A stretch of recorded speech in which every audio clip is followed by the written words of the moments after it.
On December 24, 2002, a happily married woman named Laci Peterson suddenly disappeared. Pregnant with her first child, she had been excited to venture into this brand new chapter of her life with her husband, Scott Peterson. But then, one day, she was gone, leaving a trail of questions behind her. Eventually, she was found along with her baby, but neither of them was alive. Things went terribly wrong, and there was nothing anyone could do to make things right.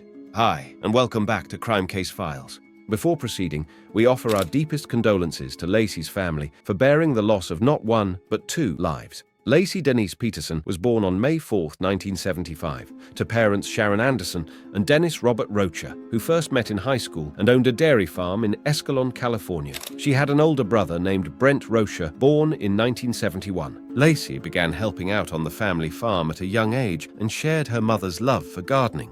Her parents divorced when her and Brent were young, and they moved to Modesto, visiting the dairy farm on weekends. Sharon later married Ron Gransky, who played a significant role in raising Laci and Brent from the time Laci was 2 years old. Laci had a lively spirit and was a cheerleader in junior high and high school. After she graduated from Thomas Downey High School, she pursued her education at California Polytechnic State University, majoring in ornamental horticulture. On the other hand, there was Scott Peterson, who was born on October 24, 1972, in San Diego, California. His parents, Lee Arthur Peterson and Jacqueline Helen Latham, were both successful in their own right, with his father owning a crate packaging company and his mother owning a boutique called The Put On in La Jolla. Scott had 6 half-siblings from his parents' previous relationships, but he was their only child together. During his childhood, Scott shared a bedroom with his half-brother John in the family's 2-bedroom apartment in La Jolla. Golf was a passion he developed early in life, and by the age of 14, he could already outplay his father. He even aspired to become a professional golfer at one point and was a teammate of future pro golfer Phil Mickelson at the University of San Diego High School. Scott gained recognition as one of the top junior golfers in San Diego by the end of high school.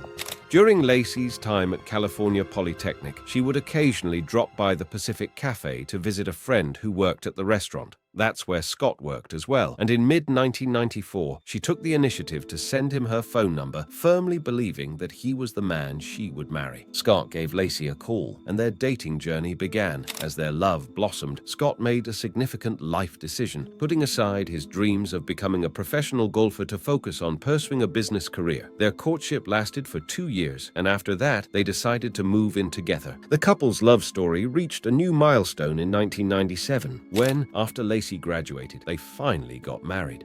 While Scott was wrapping up his senior year, Laci secured a job in nearby Prunedale. During this period, Scott became involved in his first extramarital affair, but no one was aware of it yet. He completed his academic journey, earning a Bachelor of Science degree in agricultural business in June 1998. The Petersons embarked on a business venture by opening a sports bar in San Luis Obispo, aptly named The Shack. But as they looked forward to starting a family, they decided to sell The Shack and move to Laci's hometown of Modesto, California. They completed the sale in April 2001. In October 2000, the Petersons invested in a charming 3-bedroom, 2-bath bungalow on Covina Avenue, located in an upscale neighborhood near East La Loma Park. Laci, meanwhile, took on a part-time role as a substitute teacher, while Scott gained employment with Trade Corp USA, a subsidiary of a European fertilizer company, where he earned a monthly salary of $5,000 before taxes. Laci was known for dedicating a lot of her time and energy to being the ideal housewife, reveling in cooking,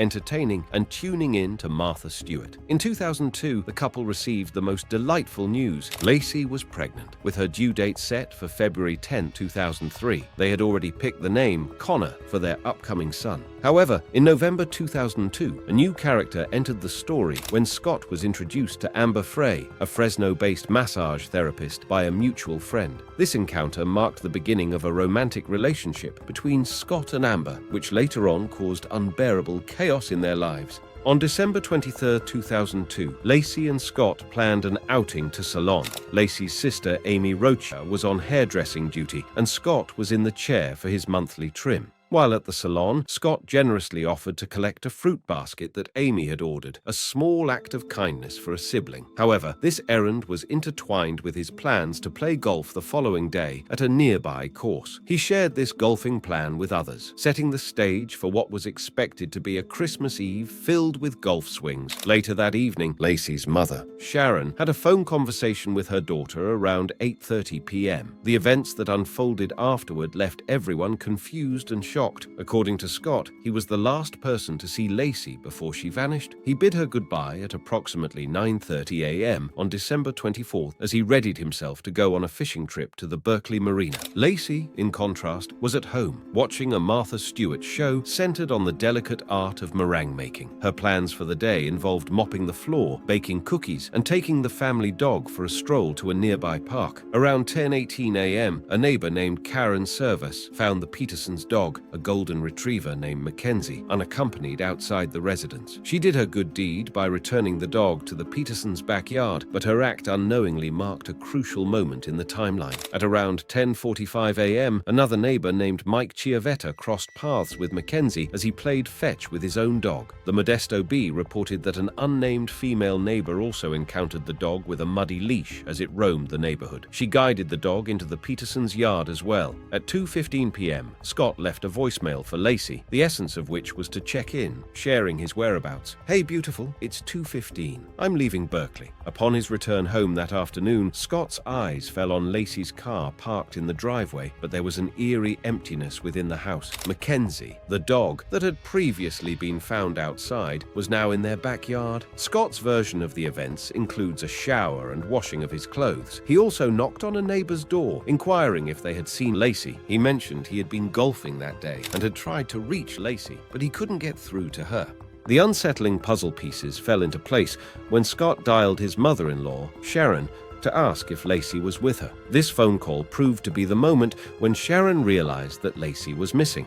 Scott and Laci's stepfather reported her disappearance, and the police officially received the report shortly before 6 p.m. This is when the story escalated into a national media sensation, capturing the attention of audiences far and wide. Modesto police detectives Alan Brocchini and John Bueller answered the missing person call. What they encountered upon getting to the Peterson home was interesting. Laci keys, wallet, and sunglasses were neatly stowed in her purse, resting inside a closet. What raised their suspicions was the behavior of the man at the center of this mystery, Scott Peterson. Detective Bueller recounted how he couldn't shake the impression that something was amiss with Scott. There was a calm and collected demeanor about him that seemed at odds with the gravity of his wife's disappearance. He appeared strangely disengaged, not showing the typical urgency or concern one might expect in such a situation. Scott's behavior was an enigmatic blend of politeness and arrogance, distance and impatience. The police launched a search when Scott mentioned he had gone fishing for sturgeon at the Berkeley Marina, situated approximately 90 miles from their Modesto home. Though early on the case was not initially treated as suspicious, the police had an inkling of foul play. With time, their suspicions deepened, unraveling a more complex web of events. Scott's in-laws initially stood by him, portraying the couple as an ideal match, one to be admired. Public perception also cast Scott in a positive light during the early stages of the investigation, but as the police delved further, their suspicions began to crystallize. On January 17, 2003, it came to light that Scott had engaged in not one but two extramarital affairs before his involvement with Amber Frey. Frey herself came forward, revealing her connection to Scott on December 30, 2002. 2 weeks before Laci's mysterious disappearance, Scott told Frey he was a widower and this would be his first Christmas without his wife. These revelations led the police to ponder whether Scott's actions were premeditated. Despite not being officially named a suspect, Scott's in-laws, particularly Sharon, indicated they believed he was responsible for Laci's disappearance. On January 24th, in a significant turning point, Sharon, Ron, Laci's brother, Brent, publicly withdrew their support for Scott. The revelation of Scott's affair with Amber Frey was pivotal in this decision. Hours later, Amber herself held a press conference, shedding light on her role in the ongoing investigation. A month after Laci vanished, Brent Rocha disclosed during a press conference that he had engaged in a phone conversation with Scott on January 16, 2003. During this conversation, Scott admitted to an affair with a woman from Fresno but had since ceased communication with the Rocha family. In the early days following Laci's disappearance, an extensive search was undertaken along Dry Creek by Modesto police and firefighters. The search involved helicopters equipped with searchlights, police on horseback and bicycles, canine units, and water rescue teams on rafts. A total of 30 officers, as well as Laci's loved ones and volunteers, participated in this thorough search effort. The public vigilantly posted flyers to raise awareness about her disappearance, while community members were keen to join the search. In the hopes of gathering information that could lead to Laci's safe return, a $25,000 reward was offered, later increasing to $250,000 and eventually to $500,000. Ribbons, posters, and flyers spread far and wide, and a rudimentary version of the LaciPeterson.com website was launched. Friends, family, and volunteers rallied at a Red Lion hotel, setting up a command center to document developments and disseminate information. Over 1,500 volunteers came forward, eager to assist in the search for Laci. But still, there was no sign of Laci until the day that changed everything.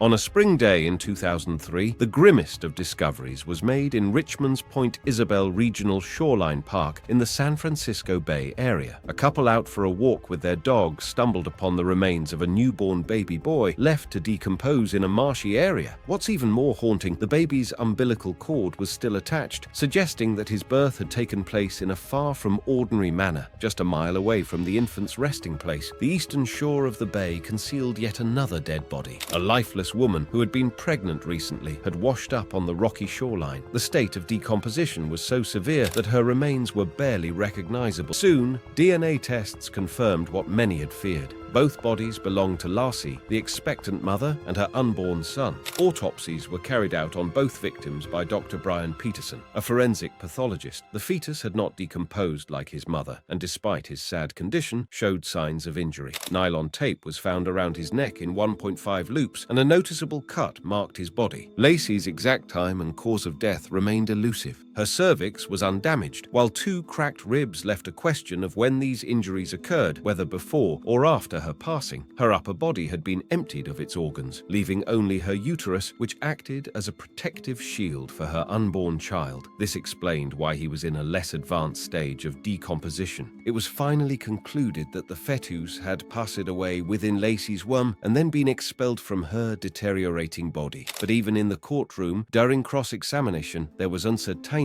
about whether the baby had taken his first breath outside the womb. Adding to the complexity of the case, the presence of meconium in the infant's bowels, the earliest stool typically passed after birth, was proof that the baby was born before he died.